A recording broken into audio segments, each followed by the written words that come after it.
Burgo, Prusia es un país más bien pobre. Bosques profundos, pantanos interminables y suelo arenoso. Unas 2 millones de personas viven aquí al nacer Federico en 1712. La infancia del pequeño príncipe es todo lo contrario a una fábula. La vida en la corte prusiana es espartana. Ya a los 3 años, Federico debe someterse a un estricto mando, el de su padre, que hace honor a su reputación de rey soldado también en la familia y no tolera ninguna contradicción. ¡Hombre impío! ¿Te atreves a contradecirme? ¡Francisco! El hijo es un esteta, con una afición por las formas antiguas y la literatura francesa. Pero así no se levanta ningún estado, dice su autoritario padre. Quiere fortalecer Brandeburgo, Prusia, con un ejército poderoso y un tesoro público completo. Este no es el mundo de Federico. Aún no. A los 18 años, el príncipe heredero quiere huir en vano. Su padre hace que lo detengan y lo lleven a la fortaleza de Kustrin, porque para el rey soldado el intento de fuga de su hijo es deserción, y se castiga con la pena de muerte. ¿Será ejecutado por su propio padre? En su lugar debe morir otro. Hans Hermann Käthe, amigo de la juventud de Federico. Como sabía de los planes de fuga del príncipe heredero, es condenado a muerte.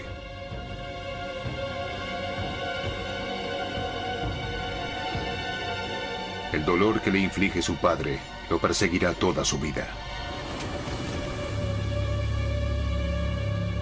Federico II, rey desde 1740, quiere multiplicar el poder de Prusia como su padre. El esteta se convierte en conquistador. Prusia era solo uno entre 300 pequeños estados alemanes. Para elevarlo a la categoría de potencia internacional, tenía que expandir su territorio entrando en guerra con sus vecinos. Aquí entraba en juego el lado ambicioso e implacable de su carácter. Dado que necesitaba un ejército enorme para alcanzar su meta, decretó que todos los varones fueran inscritos al nacer para cumplir el servicio militar, y que todo varón sano debía alistarse.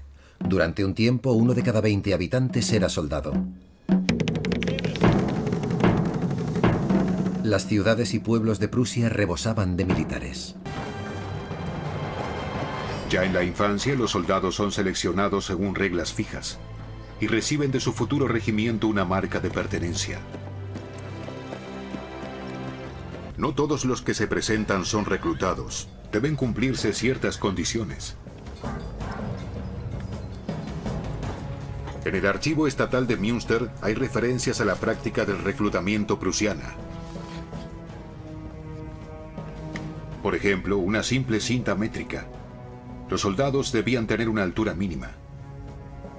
1,69 m en la época de Federico el Grande. Ponte erguido. Las mediciones se realizan todos los años. Algunos reclutas tienen tan solo 16 años. La dentadura es de interés militar. El próximo. Porque solo aquellos que tienen buenos dientes podrán romper los cartuchos de pólvora. Solo 1 de cada 7 se considera apto. Los Habsburgo disponen de muchos territorios en Europa Central, desde el sur de los Países Bajos hasta los Balcanes. El rey prusiano reclama Silesia, al sur de sus propias tierras. Nadie cuenta con esta invasión, que se justifica con supuestos reclamos de herencia. En realidad es una violación clara de la ley.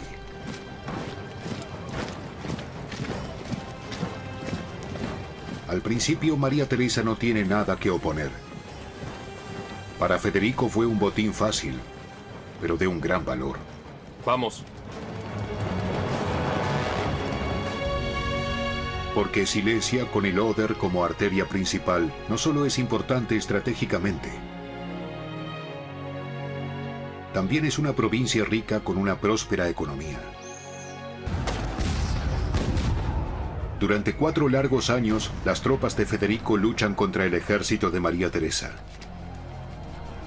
Ahora se muestra la superioridad militar del ejército prusiano. Entrenamiento, disciplina y obediencia incondicional lo hacen especialmente eficiente. Sin embargo, los austríacos aprenden, y así la suerte de la guerra cambia de batalla en batalla. Federico brilla como general. Su rival no puede hacerlo. Federico II también es ovacionado, porque Prusia ahora está camino a ser una gran potencia. Incluso en otras partes del imperio, el rey es celebrado como Federico el Grande. Pero para alimentar y alojar a un ejército tan inmenso, hacía falta mucho más territorio, así que de nuevo envió a sus soldados a la batalla, pero esta vez dentro de sus propias fronteras, contra la naturaleza. Se propuso transformar las vastas marismas del río Oder, prácticamente deshabitadas, en tierras de cultivo. Según la Ilustración, la ciencia y la tecnología no solo servían para comprender la naturaleza, sino para dominarla y mejorarla.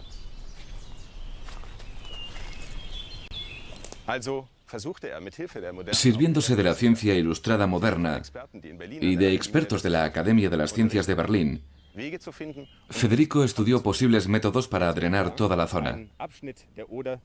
El plan era acortar un tramo del cauce del Oder, excavando un canal para salvar 25 kilómetros de río.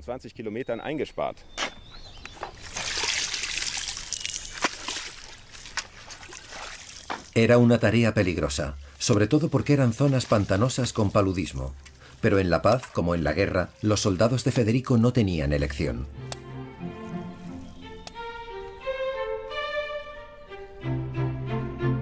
Costó 30 años, pero al final se logró. La razón de la Ilustración había prevalecido.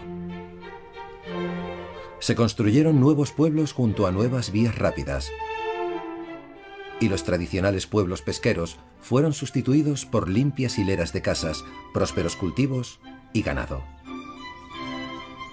La visión de la utopía de Federico.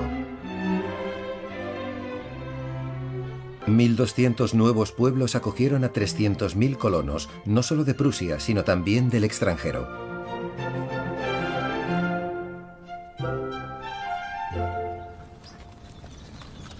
Muchos de estos pobladores eran refugiados religiosos católicos, judíos y de otras religiones que sufrían persecución en estados vecinos, pero aquí eran bienvenidos.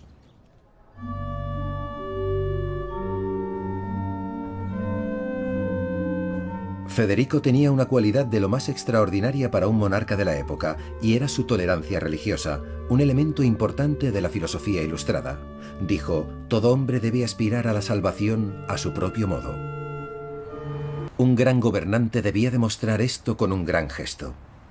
Prusia era un estado protestante, y sin embargo, Federico hizo construir esta magnífica catedral católica en el centro de su capital. Erigir esta catedral fue un gesto sin precedentes en la Europa de la época. Ahora también debe crecer su capital. Quiere completar lo que sus antepasados comenzaron.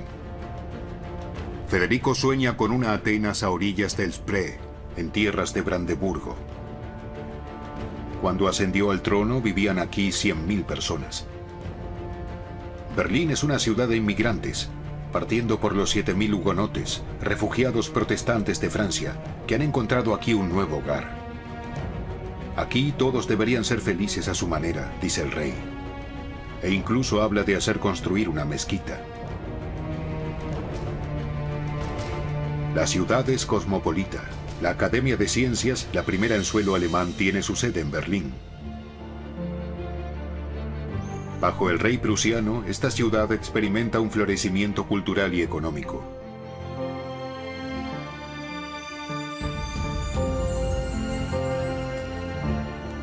Por todo el país, Federico establece manufacturas.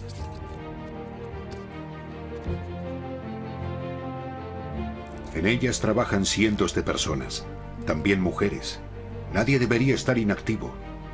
De vez en cuando el monarca comprueba esto por sí mismo.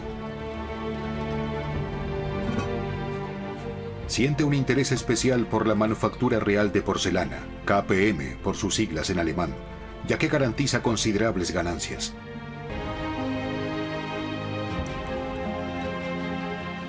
En un viñedo cerca de Potsdam hace construir un nuevo castillo, según sus propios planes.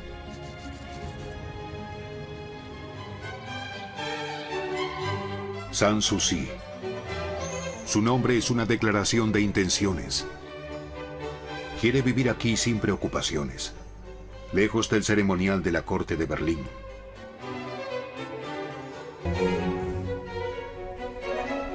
Al palacio de Sanssouci, Federico invitó a algunos de los filósofos, matemáticos, pintores y músicos más brillantes de toda Europa. Aquí, en la sala de mármol, debatían las ideas más modernas y a menudo podía verse al propio Federico impresionando a sus invitados con sus obras musicales. Compuso más de un centenar de sonatas y 4 sinfonías.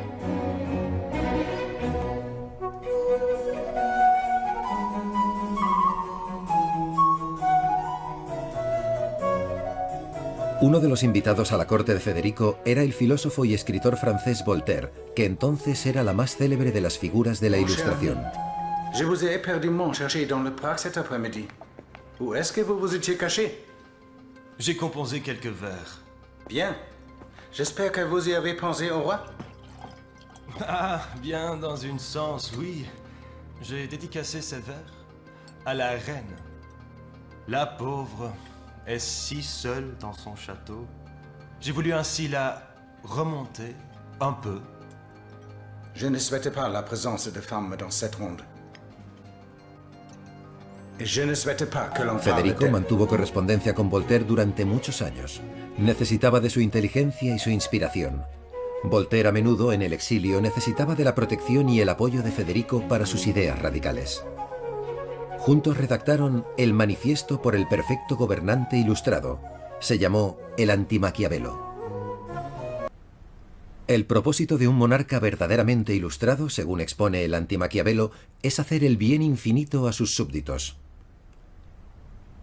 Y a eso aspiraba Federico, pero como rey absolutista que era, quería hacerlo en sus propios términos. La única libertad que no contemplaba era la libertad de expresión. Críticas a la Iglesia. Sí. Cambios en la sociedad. Sí. Un poco también. Pero no hasta el punto de amenazar al propio Federico. Porque entonces, todo lo que había hecho para alcanzar la grandeza habría sido en vano. Piensa lo que quieras, pero obedece. Era el mensaje de Federico a su Federico pueblo. se ve a sí mismo como el primer servidor de Prusia. Él mismo viaja de aldea en aldea. Casi 3/4 partes de sus súbditos viven en la zona rural. Federico alivia en sus propiedades reales las dificultades de la servidumbre campesina. Sin embargo, en el resto de Prusia todo sigue igual. El rey no puede y no quiere perder la simpatía de la nobleza, porque ésta representa a los oficiales y los campesinos, a los soldados. Se aseguró de que el único retrato que el pueblo veía de él fuera este, en el que aparece retratado como un simple y esforzado soldado con levita azul. Incluso en nuestros días esta imagen se reconoce inmediatamente.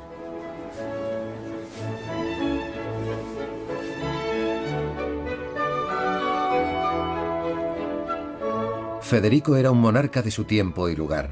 Admiraba las ideas de la Ilustración, pero no la libertad individual que implicaban. Permitió la libertad de culto, pero no la libertad de prensa. Mejoró la vida de sus súbditos, pero los sacrificó sin piedad en el campo de batalla. La Ilustración llegó a Prusia, pero según sus términos. Y esta complejidad queda perfectamente reflejada en la tumba del palacio de Sanssouci que diseñó para él. Una sencilla losa para un simple soldado, un práctico hombre de razón. Pero en ella están grabadas las palabras que había elegido desde el principio, Federico el Grande.